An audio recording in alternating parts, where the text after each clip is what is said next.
மாணவ செல்வங்கள் அனைவரும் தயவுசெய்து தங்களுடைய வீடியோவை போடவும். வணக்கம், அஸ்ஸலாமு அலைக்கும். நாங்கள் தரமைந்து புலமைப்பரிசில் பரீட்சைக்கு தயாராகுவதற்கான கருத்தரங்கு வகுப்பில் பங்கு பெற்றுக் கொண்டிருக்கின்றோம். இன்றைய தினம் நாங்கள் கடந்த வகுப்பில் பார்த்த வினாக்களுங்க தொடர்ச்சியான வினாக்களை பார்வையிடப் போகின்றோம். இந்த பரீட்சைத்தாள பார்ப்பதன் பயன் உங்களுடைய பரீட்சை பெறுபவர்களின் போது நீங்கள் அறிவீர்கள். இப்பொழுது உங்களுக்கு அது புரிந்து கொள்ள முடியாதிருக்கும். ஏனென்றால் இப்பொழுது நீங்கள் முயற்சி செய்து கொண்டிருக்கிறீர்கள்.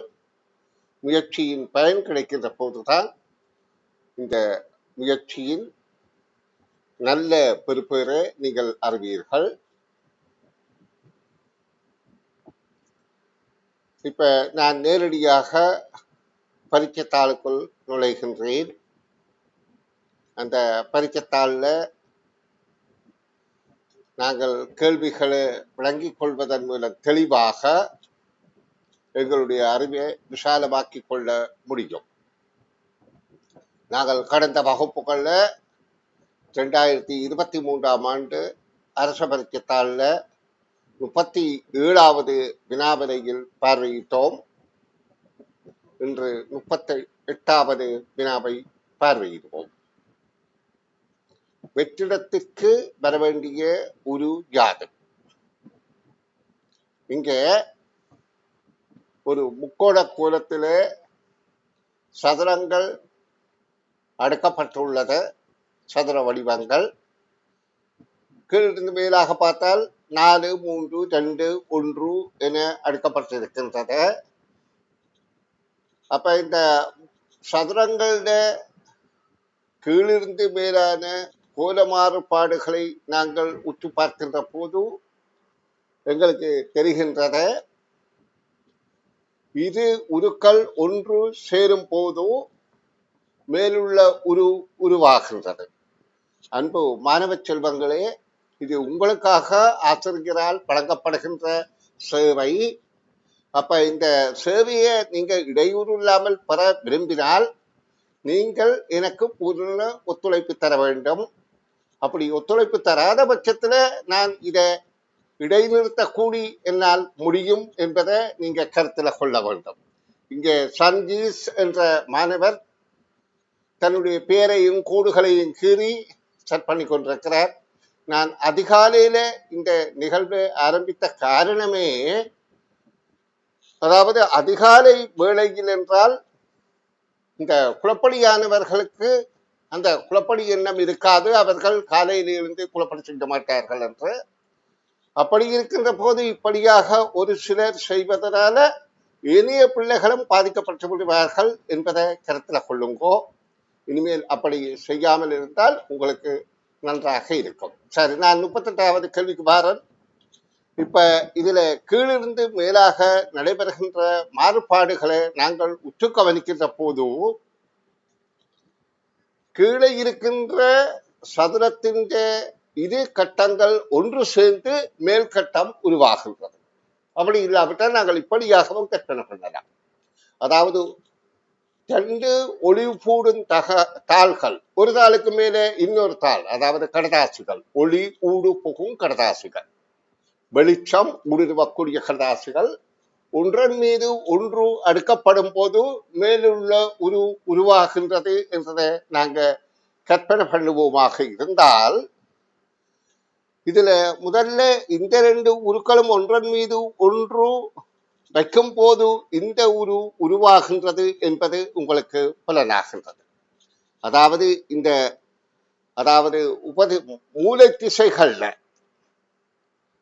இந்த உபதிசை தென்மேற்கு உபதிசையில இருக்கின்ற நிலத்தப்பட்ட கருப்பு அடுத்த காகிதத்தில் 2 சேரும் போது வருகின்ற காகிதமாக காட்டப்பட்டுள்ள சதுர அமைப்பில தென்மேற்கில் இருக்கின்றது. வடகிழக்கில் இருக்கின்றது அடுத்ததுல வடகிழக்கில் இருக்கின்றது.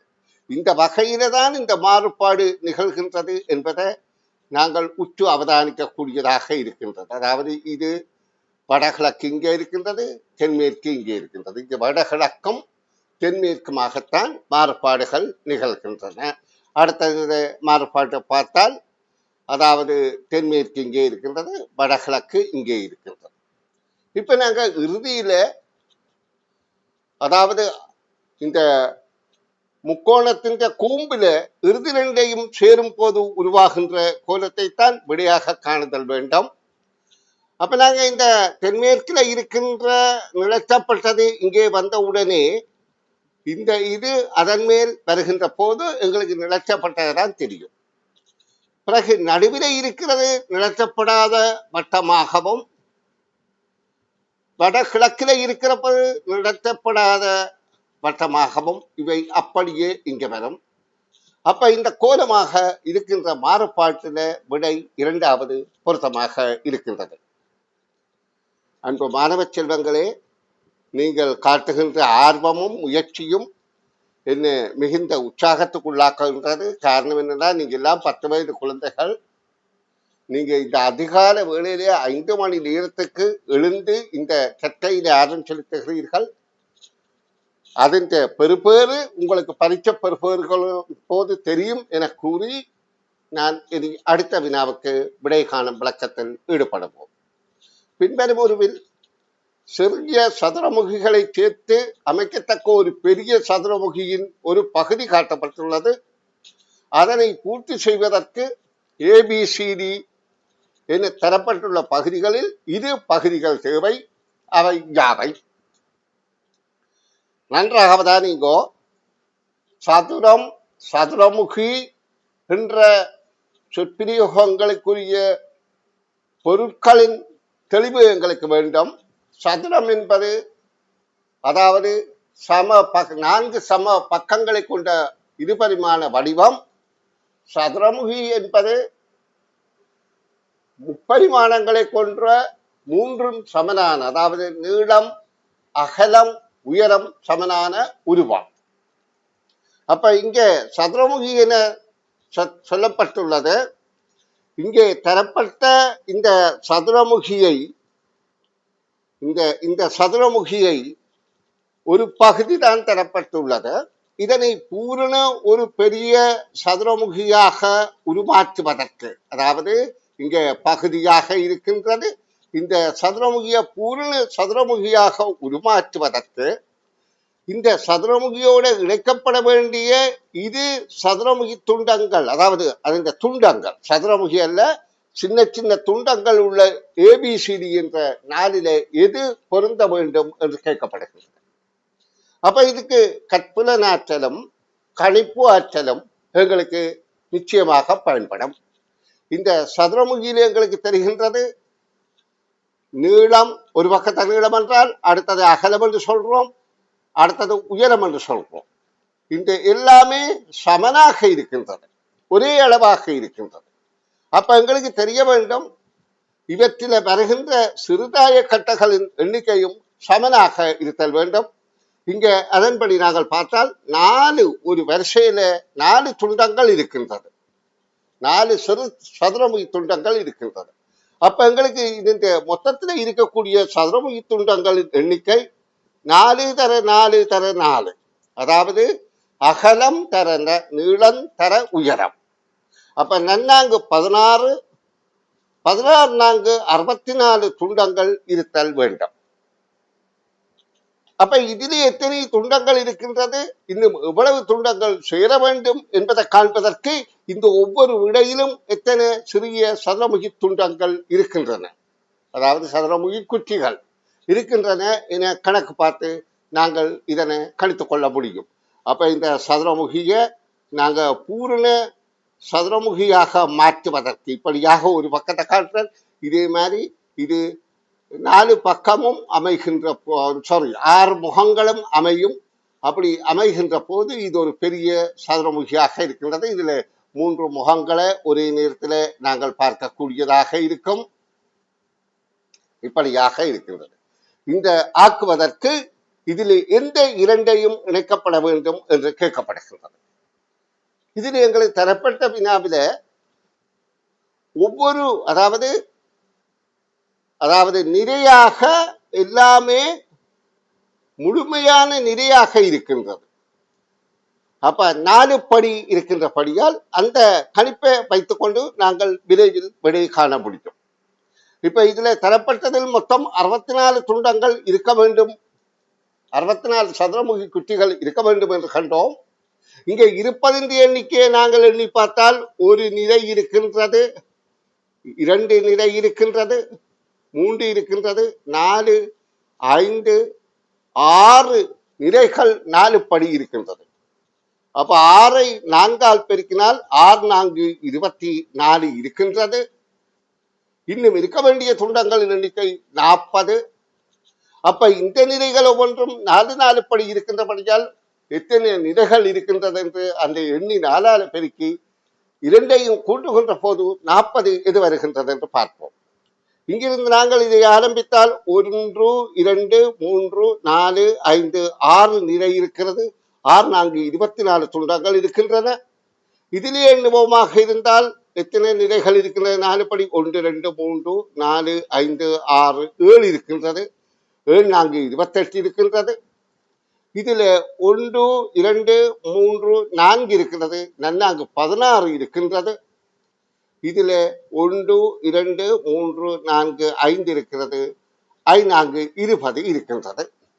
இப்ப எங்களுக்கு இதுல தெரிகின்றது இந்த இரண்டையும் சேர்த்தால்தான் 40 வரக்கூடியதாக இருக்கின்றது. அப்ப இந்த 2ஐயும் குறிக்கின்ற ஆங்கில எழுத்துக்கள் ஏசி என்பது ஆகும். அப்ப இது கணிப்பின் மூலம் நாங்கள் கண்டுபிடித்தோம். இந்த ஏசி இதோடு இணைகின்ற போது இது 64 சிறிய சதுரமுகிகளை கொண்ட ஒரு பெரிய சதுரமுகியாக உருவாக முடியும் என்று நாங்கள் இதை கற்புலனாற்றலால் எவ்வாறு பார்ப்பது? கற்புலனாற்றல் சிறப்பாக இருக்கின்ற பட்சத்துல எங்களுக்கு தெரியும் இது 4 தர 4 தர 4 ஆக இருத்தல் வேண்டும். அப்ப இதுல எந்த துண்டத்தை எங்கே சேர்ப்பதன் மூலம் இந்த துண்டத்தை மேல கொண்டது சேர்ப்போமாக இருந்தால் எங்களுக்கு கற்புலனாற்றல்ல தெரியும். இதுல இப்படியாக இந்த துண்டம் மேலே தலைகீழாக்கி சேர்க்கின்ற போது இப்பளாறு இணைகின்றது. இந்த துண்டத்தை இப்படியே கொண்டே திருப்பி தலைகீழாக அரைவட்டம் திருப்பி நாங்கள் இணைக்கின்ற போது இந்த உருவாகின்றது. இதனையும் கொண்டு வந்து தலைகீழாக்கி இங்க இணைக்கின்ற போது இதுங்க மிகுதி பகுதி இதுல உருவாகின்றது. இதெல்லாம் அப்படியே உருவாகின்றது. அப்ப இது ரெண்டும் தான் பொருத்தமானது. கண்ணாலையும் பார்த்து பிடித்துக் கொள்ளலாம். ஏனென்றால் நாங்கள் பில்டிங் பிளாக்கை இணைத்து சிறு வயதுல பழகியிருப்போம். அந்த பில்டிங் பிளாக் இணைக்கப்பட்ட ஆற்றலை கொண்டு நாங்கள் இதையும் சேர்ப்பதன் மூலம் இதை கீழ்ப்பகுதிக்கு தலைகீழாக்கி சேர்ப்பது, இதை மேற்பகுதிக்கு தலைகீழாக்கி சேர்ப்பது, சேர்க்கின்ற போது இது ஒரு முழு சதுரமுகியாக உருவாகும் என நாங்கள் தீர்மானிக்க முடியும். இது கற்புலனாற்றல், கண்ணால் பார்த்து புரிந்து கொள்வது. முதலாவது கணிப்பு. அப்ப எங்களுக்கு எது சுலபமாக இருக்கின்றதோ அந்த முறையில நாங்கள் விடையை அணுக முடியும். இனி நான் உங்களுக்கு இந்த பக்கத்தின் 2023ஆம் ஆண்டு அரச பரீட்சை தாளின் இறுதி வினாவுக்கு விடை காணும் விளக்கம் வழங்க விரும்புகின்றேன். ஏபிசி என பெயரிடப்பட்ட 3 கடிகாரங்கள் ஒரே நாளில் 2 சந்தர்ப்பங்களில் காட்டிய நேரங்கள் அட்டவணையில் தரப்பட்டிருக்கின்றது. இந்த கடிகாரம் ஏபிசி என்ற 3 கடிகாரம் முதலாம் சந்தர்ப்பத்தில் காட்டப்பட்ட நேரம், 2ஆம் சந்தர்ப்பத்தில் காட்டப்பட்ட நேரம் என 3க்கும் தனித்தனியாக தரப்பட்டுள்ளது. இதற்கேற்ப மிகச் சரியான முடிவு யாது என்று கேட்கப்படுகின்றது. இந்த கேள்வியில தரப்பட்ட தரவுகளை நாங்க தெளிவாக வாசித்து புரிவதன் மூலம்தான் மிக பொருத்தமான முடியை தெரிவு செய்ய முடியும்.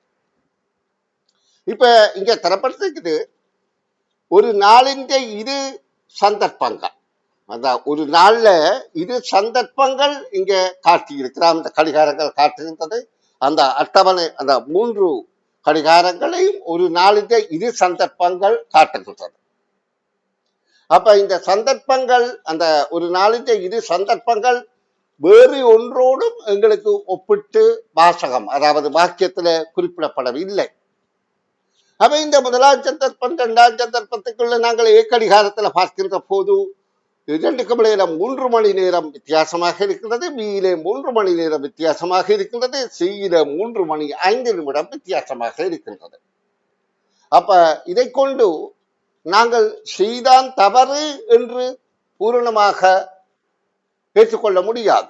ஏன், இதன் கால இடைவெளியை பற்றியோ இதை பற்றி வேறு ஒரு தகவலும் இங்கு தரப்படவில்லை.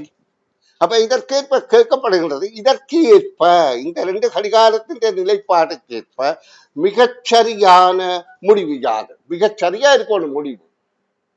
அப்ப அந்த சரியான முடிவு என்று நாங்கள் இங்கு தரப்பட்ட விடைகள்ல பார்த்தால் ஒரு கடிகாரம் மாத்திரம் சரியான நேரத்தை காட்டுகின்றது என்றால் அது ஒரு உறுதியான முடிவு. இதுல நாங்கள் அப்படி உறுதியான முடிவை கூற முடியாது. காரணம் என்னென்றால் 3 மணி நேர வித்தியாசத்துல 2 கடிகாரம் காட்டுகின்றது, ஒரு கடிகாரம் 3 மணி 5 நிமிட நேர வித்தியாசத்துல காட்டுகின்றது.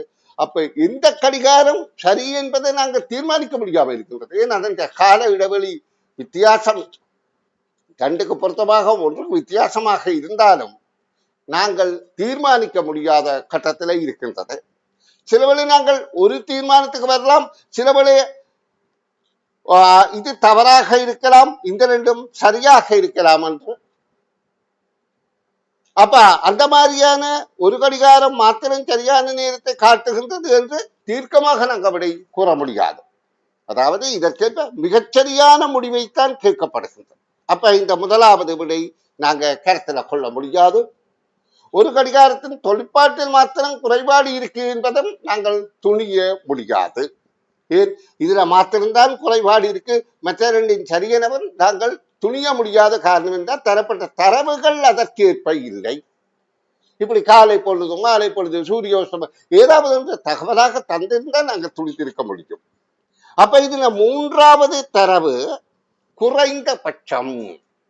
குறைந்தபட்சம் என்றால் எங்களால இதுல தரப்பட்ட தரவுகளை கொண்டு குறைந்தபட்சம் 2 கடிகாரம் பிழையான நேரத்தை காட்டலாம் என்று நாங்கள் ஊகிக்க முடியும். அதுவும் சில தவறாக இருக்கலாம். அப்ப குறைந்தபட்சம் என்ற தரவைத்தான் நாங்கள் இங்கே தரவாக எடுத்துக்கொள்ளுதல் வேண்டும். இது கொஞ்சம் கடினம் போல இருப்பதாக இருந்தாலும் இந்த சொற்பிரயோகங்களை கொண்டுதான் இதற்கு நாங்கள் விடை காண வேண்டும் என்பதை நீங்க மிக தெளிவாக துணிந்து கொள்ளுங்கள். இப்பொழுது அன்பு மாணவ செல்வங்களே, நீங்கள் அனைவரும் தயவு செய்து காணொலிக்கும் கூட வீடியோக்களை போடுங்கோ.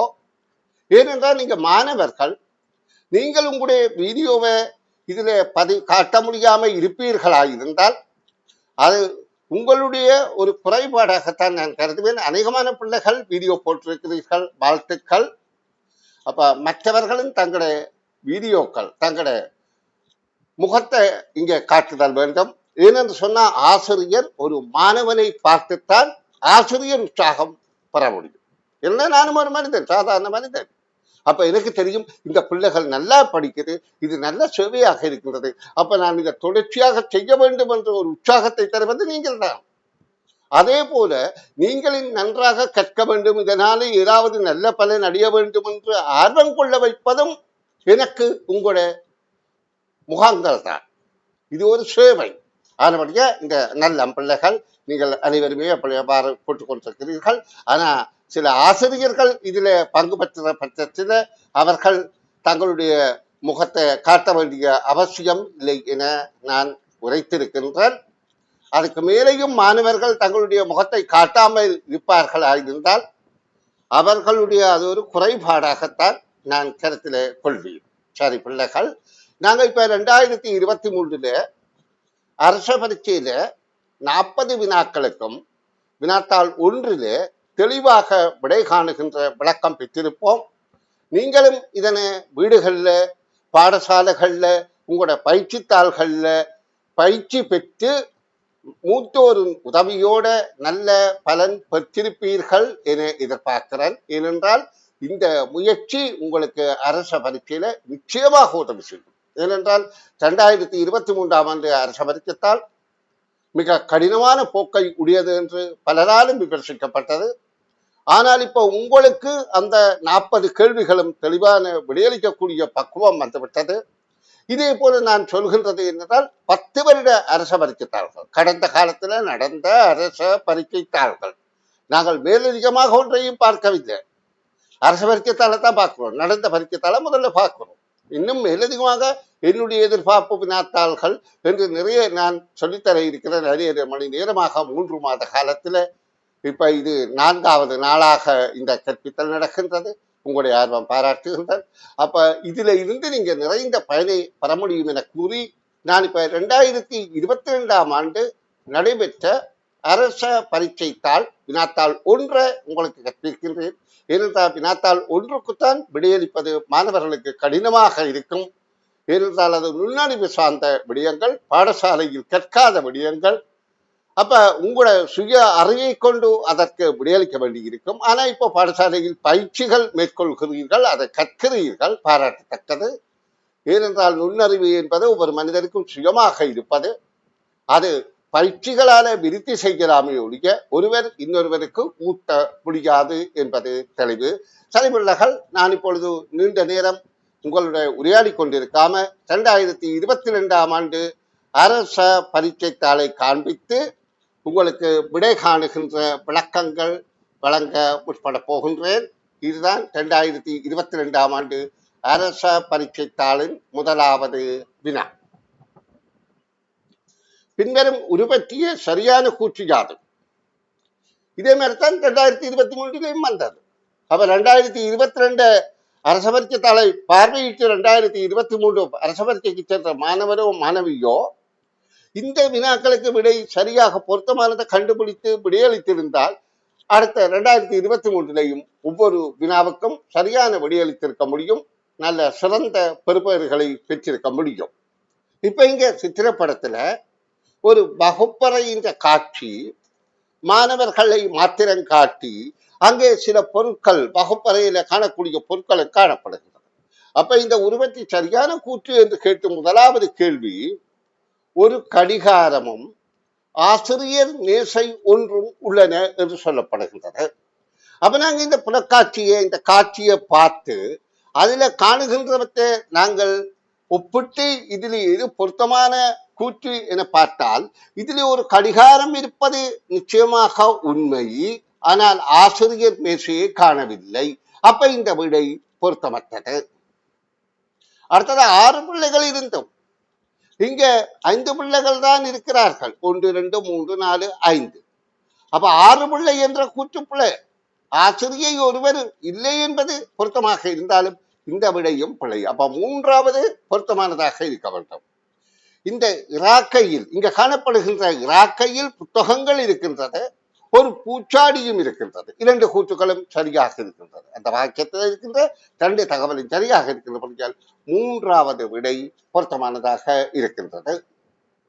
இனி நாங்கள் 2வது வினாவை பார்த்தால், பின்வரும் உருவில் சூரியனையும், இது குறியீடாக தரப்பட்டிருக்கிறது, நாயும் குறியீடாக தரப்பட்டிருக்க குறிப்பதற்கு பொருத்தமான இடங்கள் எவை?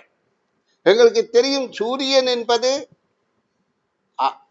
கீழே இருந்து தோன்றி, எங்கட பார்வையில பூமி கோளமாக இருந்தாலும் தட்டையாகத்தான் தெரிகின்றது. அப்ப சூரியன் கீழே தோன்றி, அதாவது கிழக்கு திசையில தோன்றி மேற்கு திசை அடிவானில் மறைவது போலத்தான் எங்களுக்கு தெரிகின்றது. ஆனா இந்த கட்டத்திலையும் நிலத்திலே அதை காண முடியாத நிலையை தான் இருக்கின்றது.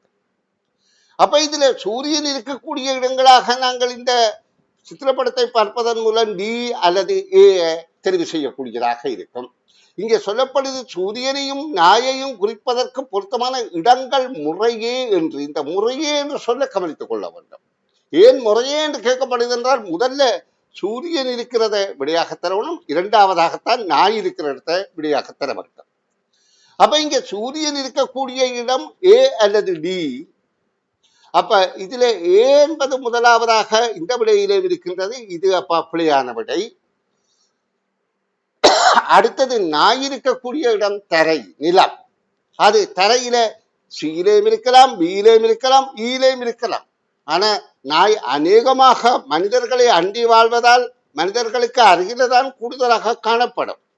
அதாவது ஈ அல்லது சீல தான் கூடுதலாக காணப்படும். ஆனால் சில வேளை இந்த இடத்திலேயும் அது இருக்க சந்தர்ப்பம் இருக்கின்றது. அதற்கு மனிதரோடு அண்டி பிழைத்தாலும் இந்த நேரம் மனிதரோடு இருக்கும் இல்லை, தன்னுடைய போக்குல ஒரு பக்கத்துல இருந்து கொண்டிருக்கலாம்.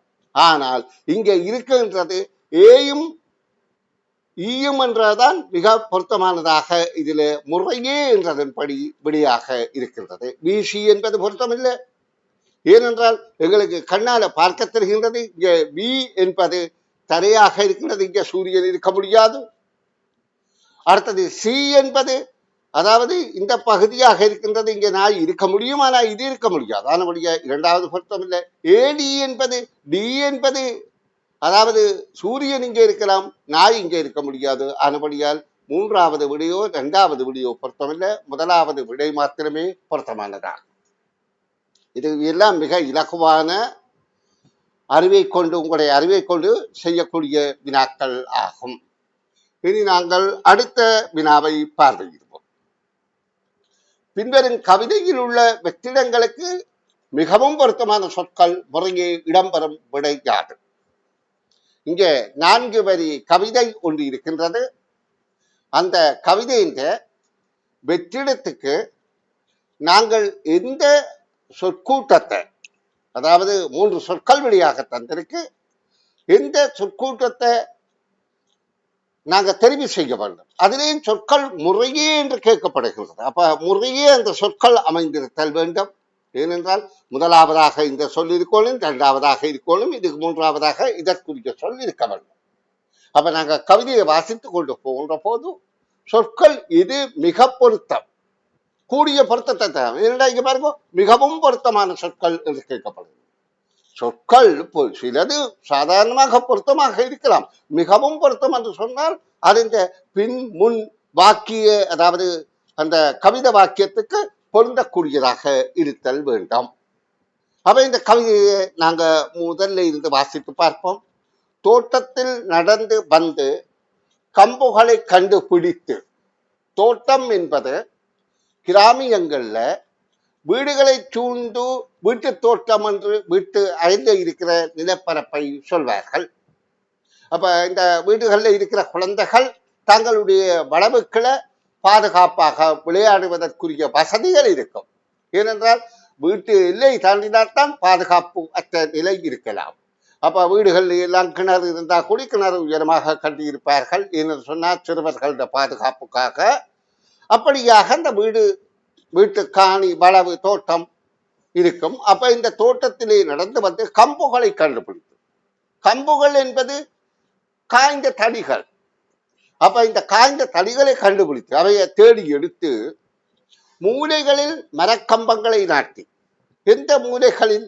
இங்கே எங்களுக்கு இறுதி வரையிலே இந்த வாக்கியங்களை வாசிக்க தெரியுது. இந்த பிள்ளைகள் குழந்தைகள் விளையாடுவதற்கு ஒரு வீடு அமைக்கின்றார்கள். அப்ப இந்த வீடு என்று அமைக்கின்ற போது குழந்தைகள் அமைக்கின்ற வீடுகள் 4 மூலைகள் தான் இருக்கும். ஏன் சதுரமாக செவ்வகமாகத்தான் நாங்கள் வீடுகளை அமைப்பது பழக்கம். அப்ப இந்த பிள்ளைகள் அமைக்கின்ற வீட்டுக்கு எத்தனை கம்பங்கள் தேவை என்றால் 4 என்பது மிக பொருத்தமாக இருக்கிறது. மிக பொருத்தமான விட பல என்பது பொருந்தாது, சிலை என்பதை விட 4 என்பது தெளிவானபடியாக இருக்கின்றது. அப்ப நாங்கள் இந்த 4ஓடு தொடர்புடைய மற்ற சொற்கள் இதற்கு பொருத்தமாக பார்ப்போம். 4 மூலைகளிலும் மரக்கம்பங்களை நாட்டி துணியொன்றை விரித்து கூரியை அமைத்து. அது பொருத்தமாக இருக்கின்றது. அமைத்தல் என்றால் செய்தல்.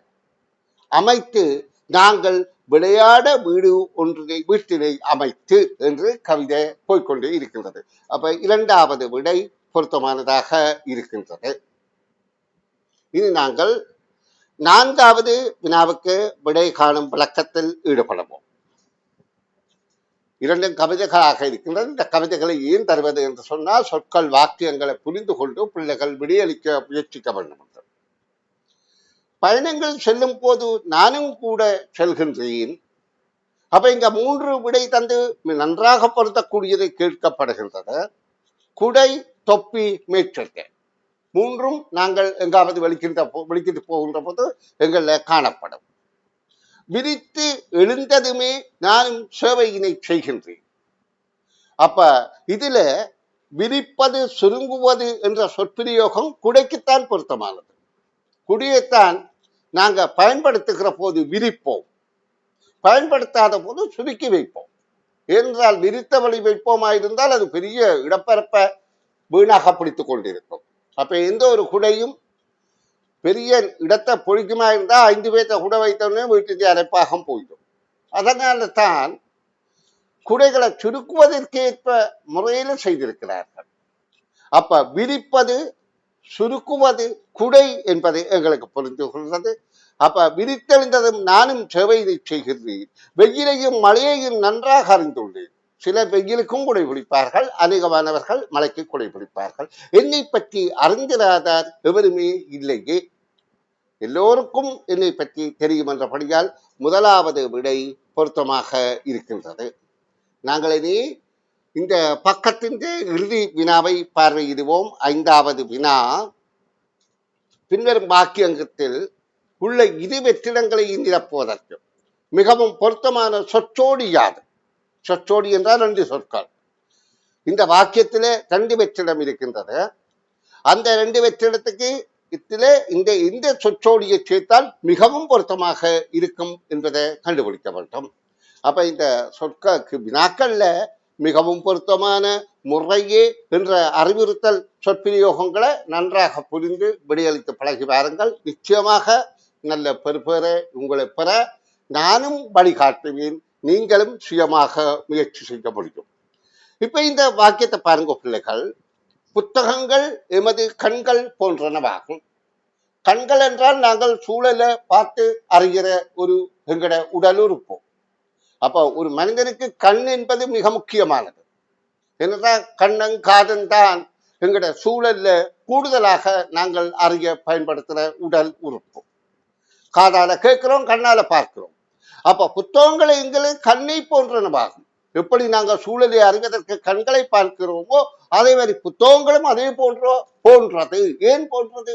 புத்தகங்கள் ஊடாக நாங்கள் பல உலக விடயங்களை அறிய முடியும். இப்ப நாங்க ஒரு நாட்டை பற்றி படிக்கணும்னா அந்த நாட்டுக்கு போகவில்லை, புத்தகத்திலே எல்லாம் தெளிவாக எழுதி இருக்கும். அப்ப புத்தகங்கள் எங்களுக்கு அறிவை தருகின்றது. அப்ப புத்தகங்கள் எங்களுக்கு கண்களை போன்றது போன்றனவாகும். அவற்றை அப்ப அந்த புத்தகங்கள் எங்களுக்கு மிகச்சிறந்த பயனை தருகின்றபடியால் அதை எவ்வாறு நாங்கள் வைத்திருந்து துப்புரவாகவா, பாதுகாப்பாகவா, கவனமாகவா? துப்புரவாக என்பது பொருந்த நியாயம் இல்லை. நாங்கள் புத்தகத்தை ஒன்றின் தலையில தேய்ச்சு, காலில் தேய்ச்சு, கையில தேய்த்து படிப்பதில்லை, கண்ணால பார்த்துத்தான் படிக்கிறோம். அப்ப அது துப்புரவாக என்ற சொற்பிரயோகம் பொருந்தாது. துப்புரவாக என்பது நாங்கள் ஆடை அணிவது துப்புரவாக இருக்கணும். அதை உடையிலே அணிகிறோம். அந்த ஆடை நாங்கள் இருக்கிற போது கசங்குவதற்கு பல வகையில ஊத்தகளுக்கு இருந்தாலும் ஊத்தகள் படுவதற்கு சந்தர்ப்பம் இருக்கின்றது. அப்ப ஆடைக்கு துப்புரவாக என்று வரும், புத்தகங்களுக்கு துப்புரவாக என்ற சொற்பிரயோகம் பிழையாக இருக்கின்றபடியால் அந்த விடையை நாங்கள் கருத்தில் கொள்ளாமல் அடுத்ததை பார்ப்போம். பாதுகாப்பு கவனமாக என்பது பொருத்தமாக இருக்கின்றது. புத்தகத்தை கவனமாகத்தான் வைத்திருக்கணும், பாதுகாப்பாகத்தான் வைத்திருக்கணும். அப்ப வைத்திருந்து வாசிக்கின்றது பழக்கமா போக்கா என்று பார்த்தால் போக்கு என்பது பிழை. போக்கு என்பது கிட்டத்தட்ட நடத்த பொழுதுபோக்கு. அப்ப பொழுதுபோக்கு அல்ல, போக்கு என்பது ஒரு நடத்த செயல். அப்ப இது பழக்கம் என்பது நாங்கள் புத்தகத்தை வாசித்து பழகி அறிவை பெறுவது என்பது 2வது விடை மிக பொருத்தமாக இருக்கின்றது. நன்று மாணவ செல்வங்களே, நாங்கள் இன்று 2023ஆம் ஆண்டு அரச பரீட்சைத்தாளின் முழு பக்கங்களும் பார்வையிட்டு விட்டோம். இன்று அதன் தொடர்ச்சியாக 2022 பார்வையிடுகின்றோம். இப்பொழுது நான் கற்பிப்பது வெரி குட், நல்ல பிள்ளைகள் எல்லாருமே உங்களுடைய வீடியோ போட்டிருக்கிறீர்கள். நீங்கள் எல்லாரும் உற்சாகமாக இருக்கிறீர்கள். உங்களுக்கு இதுல சில ஆசிரியர் பெருந்தகைகள் இருக்கின்ற போது அவைகள் காணொலி வீடியோ போட முடியாது, சிறுவர்கள் தான் போட வேண்டும். உங்களோட முகத்தை பார்க்கவே உற்சாகமாக இருக்கின்றது. உண்மையிலேயே குழந்தைகளே, நீங்கள் இனி இந்த எழும்பி இந்த 5 மணிக்கு நீங்க கற்கின்ற கற்பி நிச்சயமாக உதவி செய்யும். ஏனென்றால் இந்த காலத்துல பல பிள்ளைகள் இப்படியெல்லாம் எழுந்திருக்க மாட்டார்கள். அப்ப நீங்க எழுந்து இந்த முயற்சி செய்கிறது உங்களுக்கு நிறைந்த பயனை தரும் என்று கூறி, நான் தொடர்ச்சியாக உங்களுடைய ஒத்துழைப்பு சரியாக இருக்குமாயிருந்தால் நான் தொடர்ச்சியாக அரச பரீட்சைக்கு அண்மித்து வருகின்ற 3 மாத காலத்துக்கும் காணொளிகளை வழங்குவேன். நிச்சயமாக நீ நம்புங்கள், நான் 95ஆம் ஆண்டில இருந்து வெற்றிக்கனி இதழ்களை ஆக்கி பல்லாயிரக்கணக்கான மாணவர்களை பரீட்சைக்கு தயார் பண்ணி ஒரு ஆசிரியர். உங்களையும் வெற்றிக்கு இட்டுச் செல்வன். உங்களுடைய சுய முயற்சியும் உங்களுடைய ஆசிரியர்கள் பெற்றோர்களின் பங்களிப்பும் என்னுடைய சிறிய ஒத்தாசையும் உங்களுக்கு சிறந்த பிரபேர்களை தரும் என கூறி நாளைய கருத்தரங்கில் சந்திப்போம். வணக்கம். நன்றி.